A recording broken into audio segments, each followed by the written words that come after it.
Find the error UPSC IAS का 2020 का सवाल है। चलिए फटाफट से कवर करते हैं आपके अपने चैनल एच फॉर हिंदी 121 पे। चैनल पर नए हैं तो फॉलो कर लीजिएगा, सब्सक्राइब कर लीजिएगा। I can not cope up with this pressure. मैं इस तरह का दबाव बर्दाश्त नहीं कर सकता, मैं झेल नहीं सकता, मैं इसके साथ नहीं सरवाइव कर सकता हूँ। कहने का मतलब ये है। बहुत सारे लोगों को लगेगा ये कैन नॉट में कुछ गड़बड़ है। अगर आप प्रिपेयर कर रहे हैं तो आपको तो पता ही होगा, और नहीं पता है तो सीख लीजिए। कैन के साथ अपॉस्ट्रफी देकर जब आप ये लिखते हैं तो ये बिल्कुल सही है, या फिर जब आप कैन नॉट पूरा लिखते हैं तो इसकी करेक्ट स्पेलिंग ये होती है। आप इसके बीच में कोई स्पेस नहीं देते हैं तो ये बिल्कुल सही है। आई कैन नॉट मैं नहीं कर सकता। कोप अप विथ,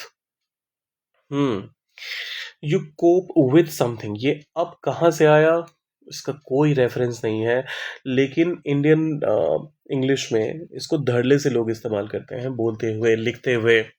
सो जब कभी भी किसी चीज़ से कोप करने की बात आती है, कहने का मतलब एडजस्ट करना, कहने का मतलब कोई चीज़ आपके लिए नई है या फिर मुश्किल है, आप उसके साथ भी समझौता करके किसी तरह से आगे बढ़ने की कोशिश करते हैं, तो वहाँ पर आप कोप वर्ड का इस्तेमाल करते हैं। लेकिन ये कोप विथ होता है, कोप अप विथ कुछ नहीं होता है।